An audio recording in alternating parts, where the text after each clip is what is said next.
हमारी संस्कृति, हमारे संस्कार सदा रहे हमारे साथ।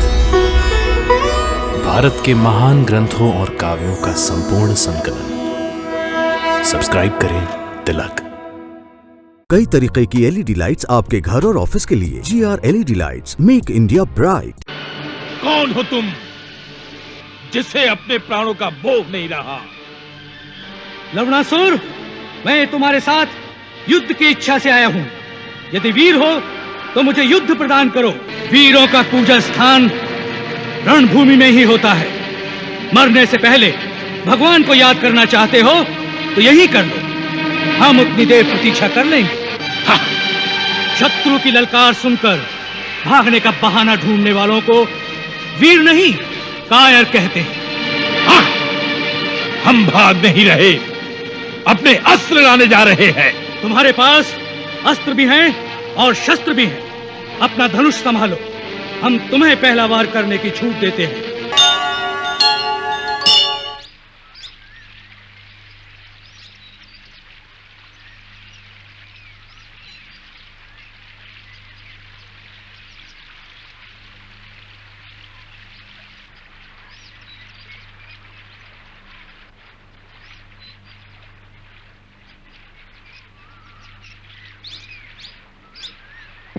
सेना नायक, अब यहां से सेना को बड़ी सावधानी से आगे बढ़ना चाहिए। यह आवश्यक है कि लवणासुर को इस बात की सूचना नहीं होनी चाहिए कि अयोध्या की सेना पश्चिम की ओर बढ़ रही है। वो चौकन्ना हो जाएगा, फिर युद्ध रास्ते में ही छिड़ जाएगा, जिससे हमारा उद्देश्य पूरा नहीं होगा। इसलिए सेना को प्रमुख मार्ग छोड़कर वन के भीतरी मार्ग से आगे बढ़ना चाहिए। आप अपने समस्त गुप्तचरों को अलग अलग मार्गों से आगे भेज दें, और यदि कहीं कोई ऐसी बात देखें तो उसी समय हमें सूचना देंगे। जो आज्ञा महाराज। कुछ गुप्तचर जो इस वन प्रदेश के जानकार हैं, वो सेना के साथ मार्गदर्शन के लिए चलें, जिससे हम सीधे महर्षि च्यवन के आश्रम तक पहुंच जाएं। तब तक हमारा पता लवणासुर को नहीं चलना चाहिए।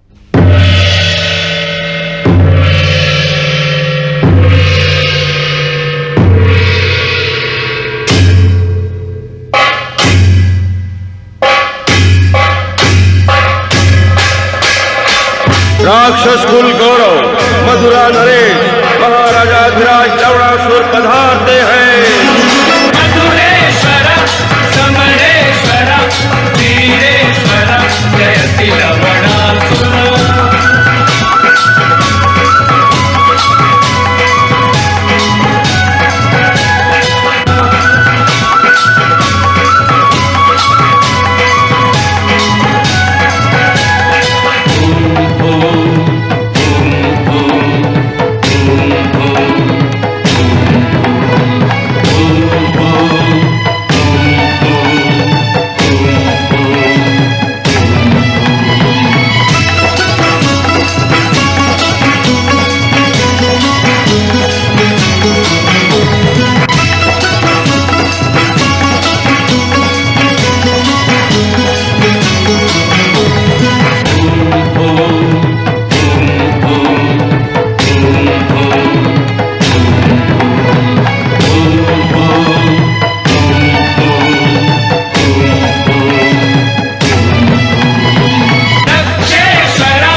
बंदीजनों को उपस्थित किया जाए।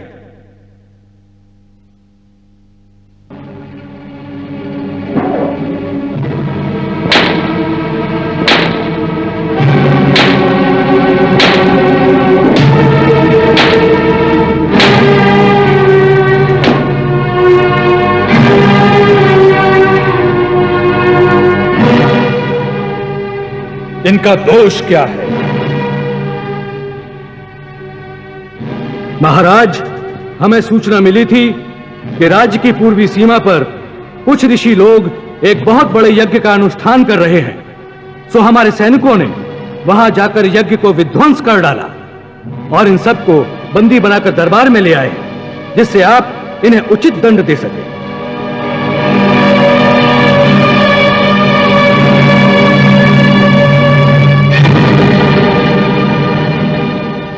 क्या तुम्हें ये ज्ञान नहीं था?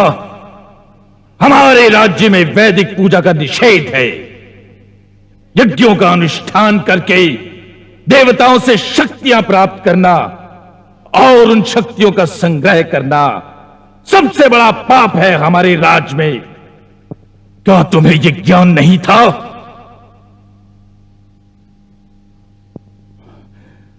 फिर ये पाप करने का साहस कैसे किया तुमने? कैसे?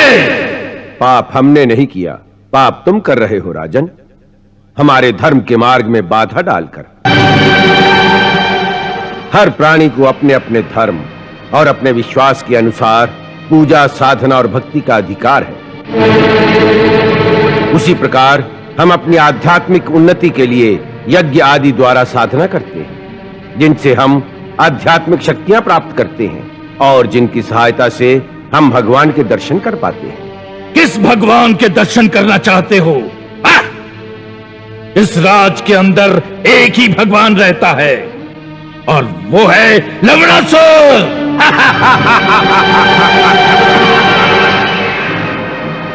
हमारे राज्य में दूसरे किसी भगवान की पूजा नहीं हो सकती। नहीं। महाराज लवणासुर, ऐसा लगता है तुम्हारा काल तुम्हारे सर चढ़कर बोल रहा है, क्योंकि जब प्राणी का अहंकार इस सीमा तक पहुंच जाता है, वो अपने आप को भगवान मानने लगता है, वही उसका अंत समय होता है। ले जाओ इसे, उल्टा लटका कर जीते जी इसकी खाल उतार दो। ले जाओ। ठहरो लवणासुर, तुम्हारे इन सैनिकों के हाथों मरना हमें स्वीकार नहीं। हमारे पास अपने प्रभु के श्री चरणों में जाने के लिए योग रचित बड़े सुंदर मार्ग भी है। हम उसी मार्ग से अपने प्रभु के श्री चरणों में अपने को समर्पित करते हैं। परंतु तुम्हें यह चेतावनी भी देते हैं कि अब तुम्हारे इस पापमय जीवन का अंत आ गया है।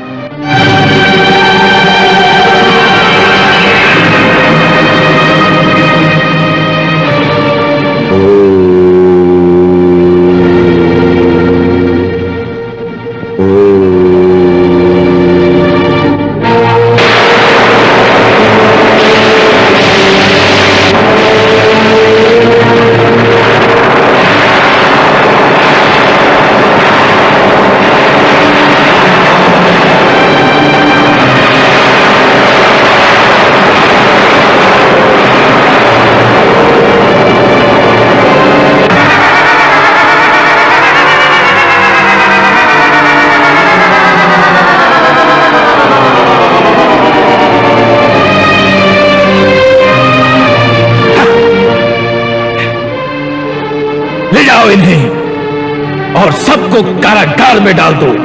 ले जाओ।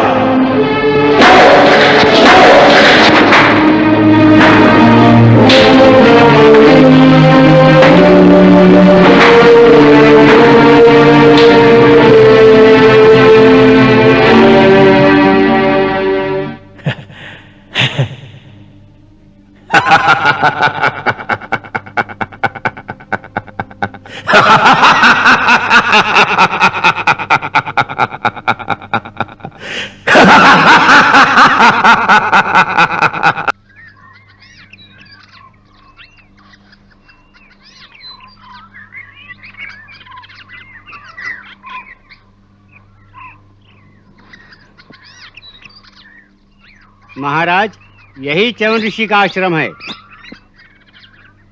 सेना इसी वन में डेरा डालेगी? जो आज्ञा।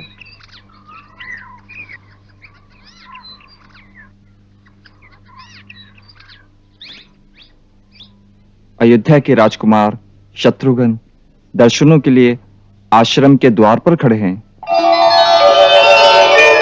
पूर्ण कुंभ के साथ उनका स्वागत किया जाए। जो आज्ञा गुरुदेव।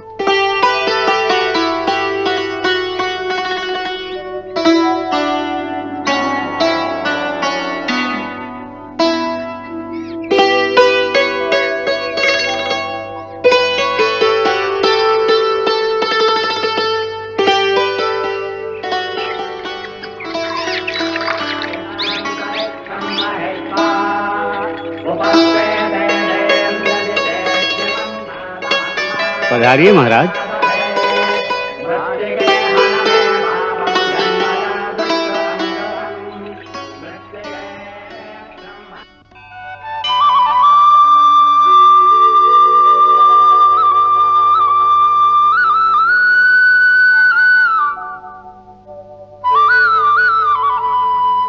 हम मधुरा के भावी राजा का स्वागत करते हैं। आपका कल्याण हो। आसन ग्रहण करें राजन।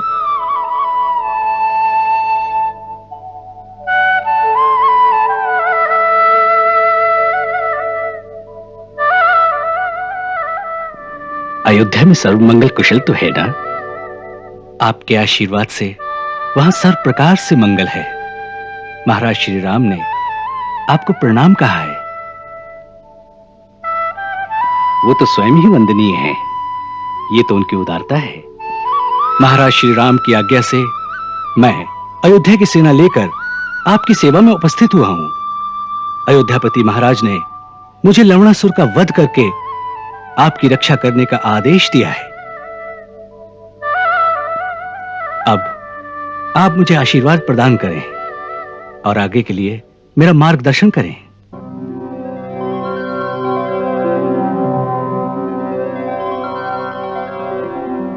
राजकुमार शत्रुघ्न, रणनीति कहती है कि जिस शत्रु से युद्ध करना हो उसके बलाबल, उसकी समस्त शक्तियों और निर्बलताओं को पहले अच्छी तरह जान लेना चाहिए, तभी उस पर आक्रमण करना चाहिए।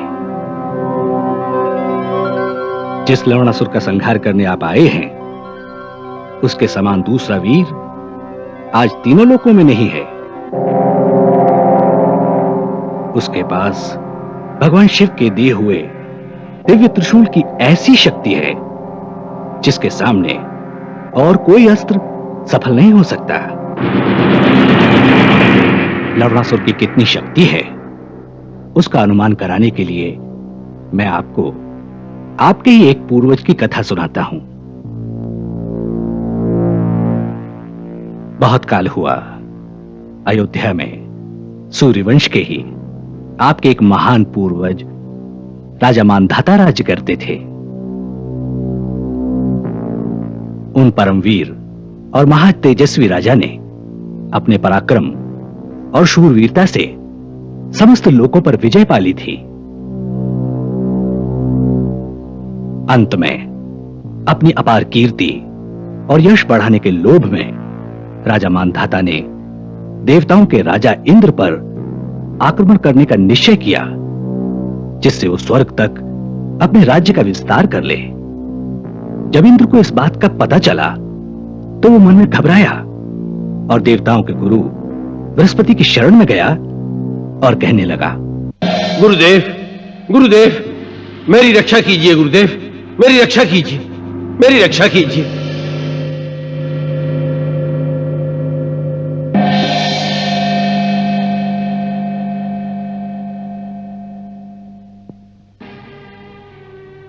एक मानव स्वर्ग पर अधिकार करके इंद्र का पद ग्रहण करना चाहता है। उससे युद्ध करने के लिए मैंने देवताओं की सेना तैयार करवा ली है। आप हमें विजय का आशीर्वाद दीजिए। देवराज इंद्र, आप जिस मानव से युद्ध करने की तैयारी कर रहे हैं वो कोई साधारण मानव नहीं है, एक महाप्रतापी शूरवीर है। हमारे विचार में उसे अस्त्र शस्त्रों से पराजित करना दुष्कर हो सकता है। आप नहीं जानते कि इन रघुकुल वंशियों में सूर्य का अंश है। फिर इन्होंने सदा ऋषि मुनियों की सेवा करके उनके विज्ञान का भी पूरा लाभ उठाया है। इनके पास अस्त्र ज्ञान भी उत्तम कोटि का है, इसलिए उनसे लड़ना बुद्धिमानी नहीं। फिर युद्ध से नहीं, उसे बुद्धि से हराया जाए तो अच्छा हो।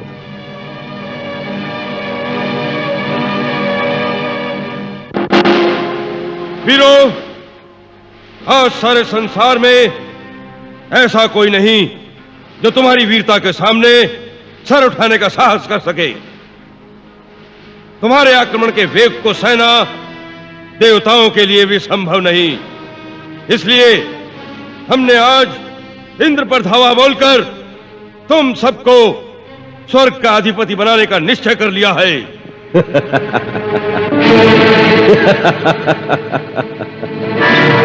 मानधाता, मानव को इतना अभिमान शोभा नहीं देता। इंद्र, यह अभिमान की बात नहीं, यह एक वीर के अधिकार की बात है। आज हमारी वीरता के सन्मुख संसार के सभी राजा नतमस्तक हो गए हैं। हमसे युद्ध करने वाला कोई नहीं रहा। इसलिए अपनी वीरता का प्रदर्शन करने के लिए हमें अधिकार है कि अब धरती से आगे निकलकर हम स्वर्ग पर अपनी विजय पताका फहराएं। इसलिए हम तुमसे युद्ध की मांग करते हैं। मानधाता, ये तुम्हारा भ्रम है कि तुमने इस धरती के समस्त राजाओं पर विजय पा ली है। यह भ्रम नहीं। बताओ, कौन है इस धरती पर जो हमारे अधीन नहीं है? लंकाधिपति महाराज रावण। रावण से हम युद्ध कर चुके हैं। 7 दिन के भयंकर युद्ध के पश्चात भी हम उसे इसलिए नहीं मार सके क्योंकि उसे ब्रह्मा का वरदान था और स्वयं ब्रह्मा जी ने आकर हमें युद्ध बंद करने का आदेश दिया था। सो रावण को तुम अपराजित मत समझो। और कोई है इस धरती पर? हाँ है। कौन? लवणासुर। लवणासुर कौन? रावण की बहन कुंभीनसी और मधु दैत्य का पुत्र राक्षस राज लवणासुर, जो मधुरा में राज्य करता है। लवणासुर? सेनापति, क्या लवणासुर अभी बाकी है? जी अन्नदाता, लवणासुर अभी तक बाकी है। तो ठीक है, हम आज इंद्र की जगह लवणासुर पर चढ़ाई करते हैं। परंतु देवराज इंद्र, याद रखना, लवणासुर को समाप्त करने के पश्चात मैं तुम्हें नहीं छोड़ूंगा। अपनी तैयारी करके रखना। तुम्हारा ये अभिमान ही तुम्हें ले डूबेगा मानव। सेना नायक, इसी समय लवणासुर पर चढ़ाई करने के लिए कूच का डंका बजा दिया जाए।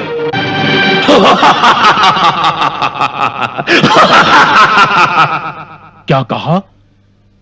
अयोध्या का राजा मानधाता लवणासुर का नाश करने आया है, बहुत बड़ी सेना लेकर। जी महाराज, सूचना मिलते ही नगर के द्वार बंद कर दिए गए हैं और सेनापति ने सेना को सुसज्जित होने का आदेश देकर मुझे यह सूचना देने के लिए आपकी सेवा में भेजा है।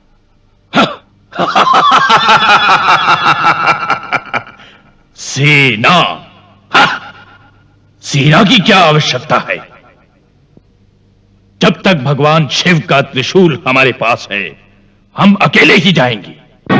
नाथ, फिर भी सेना साथ हो तो अच्छा होगा। रानी, यह शंका की निशानी है। जो भी काम करो, शंकाहीन होकर पूर्ण विश्वास से करो, तभी जय होती है। जय भोलेनाथ।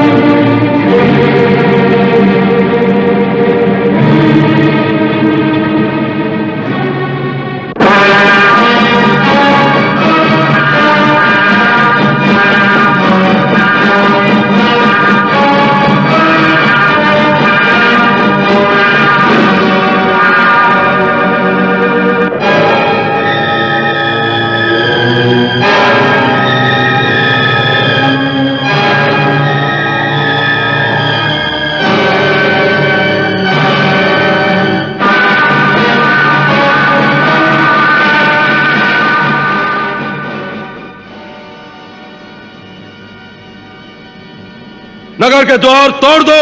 ठहरो!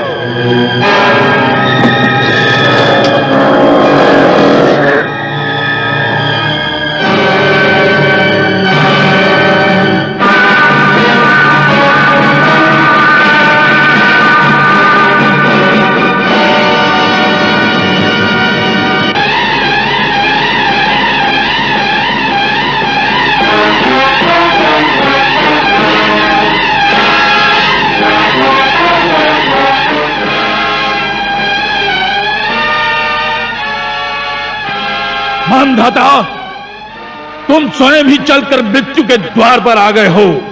नहीं लवणासुर, मृत्यु तुम्हारे द्वार पर आई है। तुम अकेले आए हो, इसलिए हम तुमसे अकेले ही युद्ध करेंगे। हाँ, हाथी के सामने एक चींटी हो या 10,000, उसे कोई अंतर नहीं पड़ता। हाँ, लेकिन जिसे ना मरना हो या मरने से भय हो, उसे मैं 5 क्षण का समय देता हूं। वो एक और आ जाए। लवणासुर, तुम मायावी हो, माया रचने के लिए समय चाहते हो, किंतु मैं तुम्हें समय नहीं दूंगा।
इतनी प्रचंड शक्ति है उस दिव्य त्रिशूल में, इसलिए जब वो त्रिशूल उसके पास हो उस समय उसे मारना असंभव है।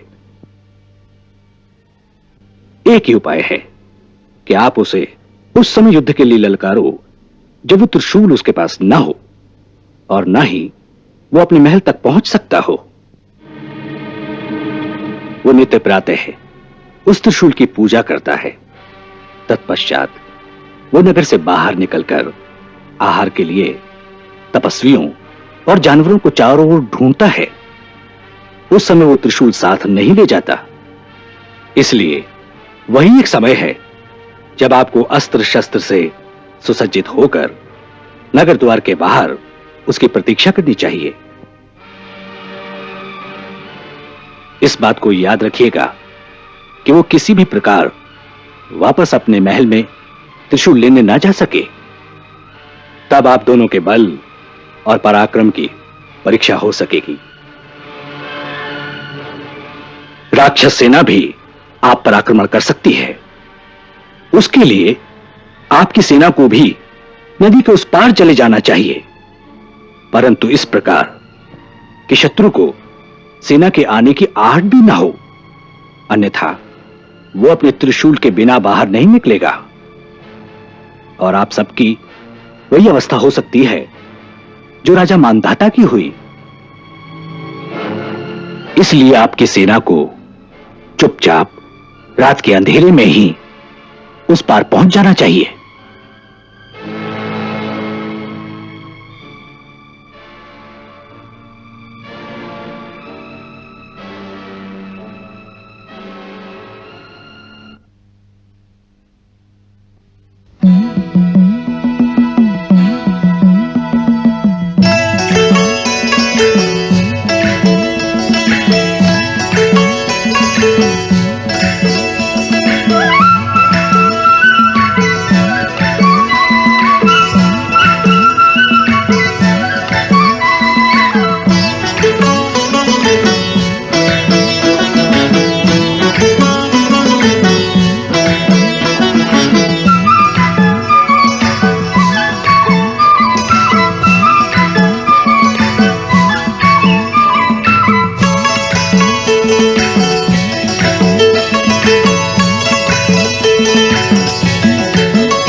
जय शंभु त्रिशूलम मम अनुकूलम नष्ट समूलम अरिकर्ता जय अभयम दाता विघ्नम घाता भाग्य विधाता अघहरता तुम जिस कर साजो जहां विराजो संकट निकट न पग धरता लवणासुर ध्यावे तब जस गावे सदा रहे तुम निर्भरता सदा रहे तुम निर्भरता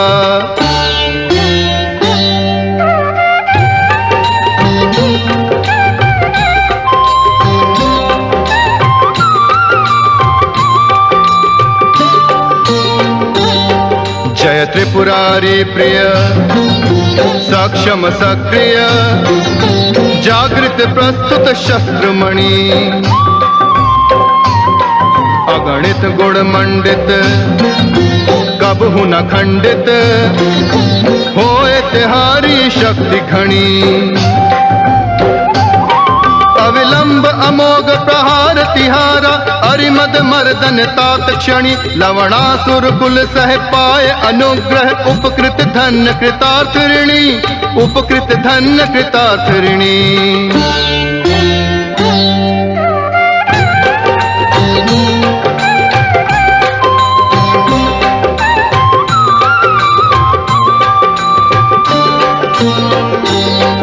वरदान स्वरूपम आयुध भूपम दिव्य अनुपम तेज भरे तुम हे रणनायक जाहि सहायक सो निर्भय रण सिंधु तरे तुम चिंतन मात्रे सुमिरन मात्रे क्षण मात्रे सब काज सरे ममतात पुण्य फल प्राप्त महानिधि लवणासुर शत नमन करे लवणासुर शत नमन करे लवणासुर शत नमन करे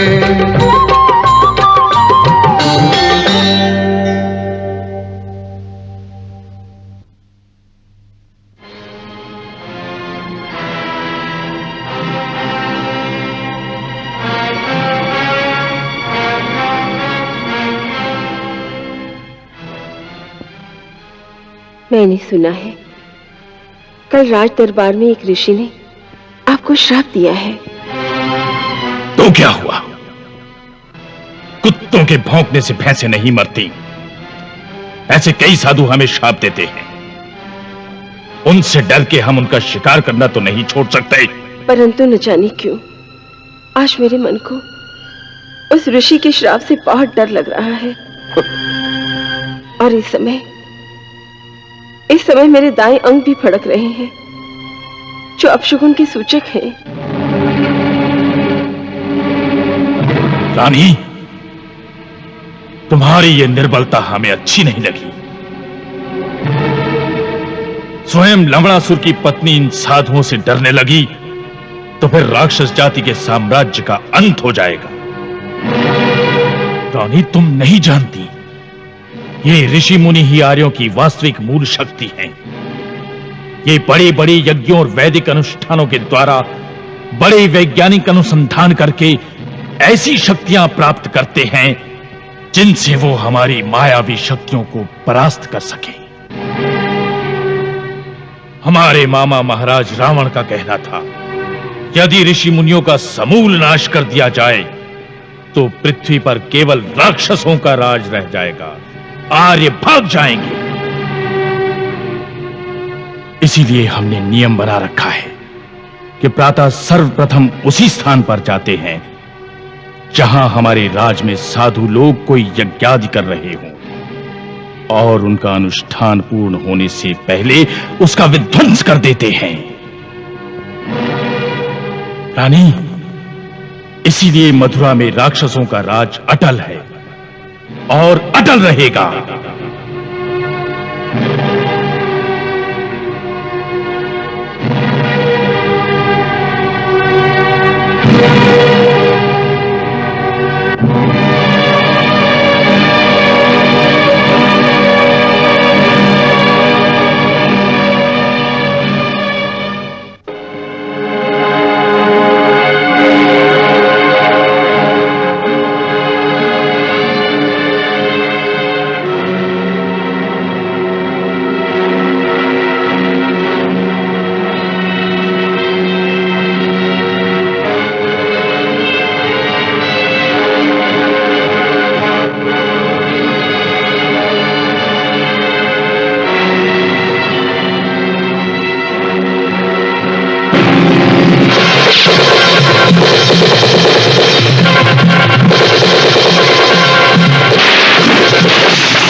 कौन हो तुम जिसे अपने प्राणों का मोह नहीं रहा? लवणासुर, मैं तुम्हारे साथ युद्ध की इच्छा से आया हूं। यदि वीर हो तो मुझे युद्ध प्रदान करो। लवणासुर हर राह चलते के साथ युद्ध नहीं करता। बालक, पहले अपना परिचय तो दो। मैं अयोध्या के परम प्रतापी स्वर्गीय महाराज दशरथ का पुत्र शत्रुघ्न तुम्हें युद्ध के लिए ललकारता हूं। ओहो, अयोध्या से आए हो? हाँ? अच्छी बात है, हम स्वीकार करते हैं। हमारी प्रतीक्षा करो, हम राजमहल में पूजा से निपटकर अभी आते हैं। वीरों का पूजा स्थान रणभूमि में ही होता है। मरने से पहले भगवान को याद करना चाहते हो तो यही कर लो, हम उतनी देर प्रतीक्षा कर लेंगे। हाँ। शत्रु की ललकार सुनकर भागने का बहाना ढूंढने वालों को वीर नहीं, कायर कहते हैं। हाँ। हम भाग नहीं रहे, अपने अस्त्र लाने जा रहे हैं। तुम्हारे पास अस्त्र भी हैं और शस्त्र भी हैं। अपना धनुष संभालो, हम तुम्हें पहला वार करने की छूट देते हैं। ठीक है।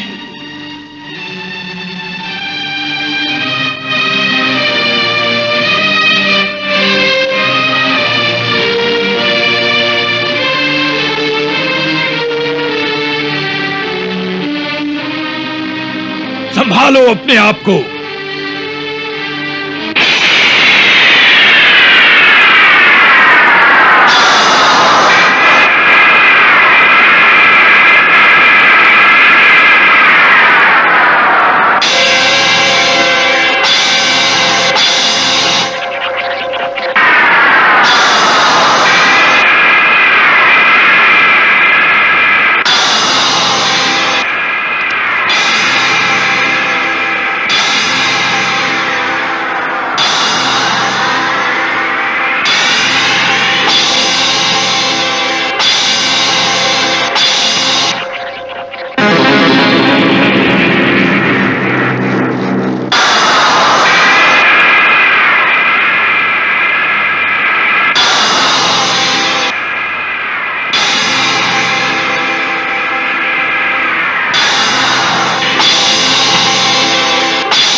देखो कंटक कटो दुख सारो गयो, देखो कंटक कटो दुख सारो गयो, अन्यायी असुर बैरी मारो गयो, अन्यायी असुर बैरी मारो गयो।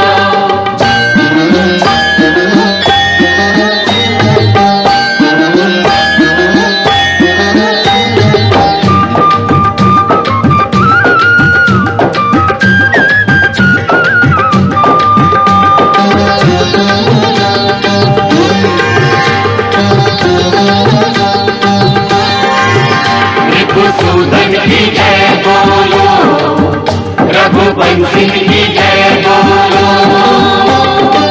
दशरथ जी के लाडले ने पार लगा दई नैया, जैसे राजा राम जी है वैसे ही उनको भैया, जैसे राजा राम जी है वैसे ही उनको भैया, हर संकट मिटो हत्यारो गयो, हत्यारो गयो, अन्यायी असुर बैरी मारो गयो, अन्यायी असुर बैरी मारो गयो।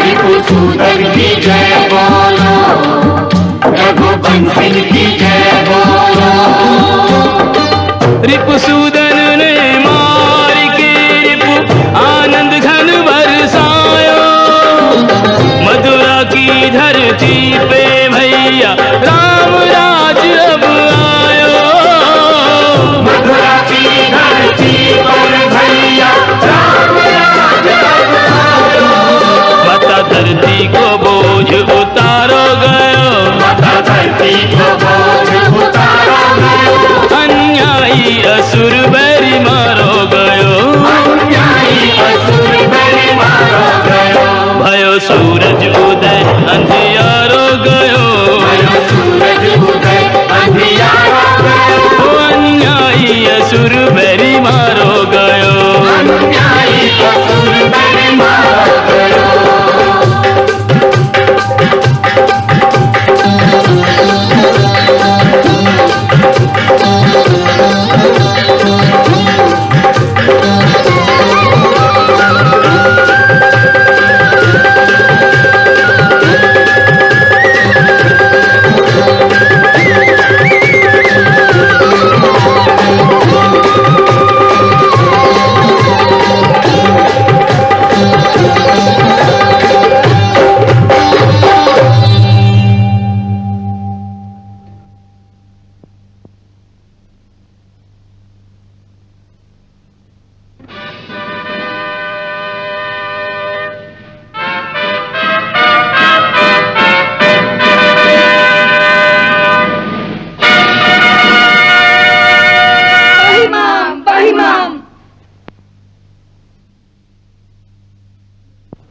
महाराज, हम आपकी शरण में आए हैं, हमारी रक्षा कीजिए। आप कौन हैं? महाराज, ये लवणासुर की रानी है।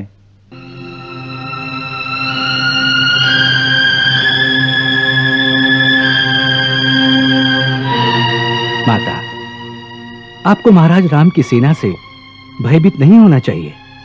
आप हर प्रकार से सुरक्षित हैं। आप लोग स्वतंत्र हैं। जहां जाना चाहें, हमारे सैनिक आपको सुरक्षित रूप से वहां तक पहुंचा देंगे। सेनानायक जी, इस आदेश का पूर्ण रूप से पालन हो। जो आज्ञा। माता, हम भगवान शिव के उस दिव्य त्रिशूल के दर्शन करना चाहते हैं जिसकी राक्षसराज पूजा करते थे। महाराज, राक्षस राज के निधन के साथ ही मेरे सामने ही वो त्रिशूल अंतर्ध्यान हो गया। हमारे भाग्य में उसके दर्शन नहीं थे। फिर भी हम उस स्थान के दर्शन करना चाहते हैं जहां पर वो स्थापित था। माता, कहां है वो स्थान? वो देखिए सामने।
महाराज शत्रुघ्न, मधुरा राज्य की प्रजा आपका अभिनंदन करती है। आज तक मथुरावासी लवणासुर जैसे आतताई शासक के द्वारा पीड़ित थे। आज इस राज्य के आकाश में सूर्यवंश की पताका को फहराने से जैसे सारी प्रजा को अभेदान मिल गया है कि अब मथुरा में भी अयोध्या के राम राज्य की भांति शांति, सुख और समृद्धि का विकास होगा। समस्त ऋषि समाज भी आश्वस्त हो गया है कि अब इस राज्य में सबको अपने अपने धर्म के अनुसार कर्म करने की स्वतंत्रता होगी।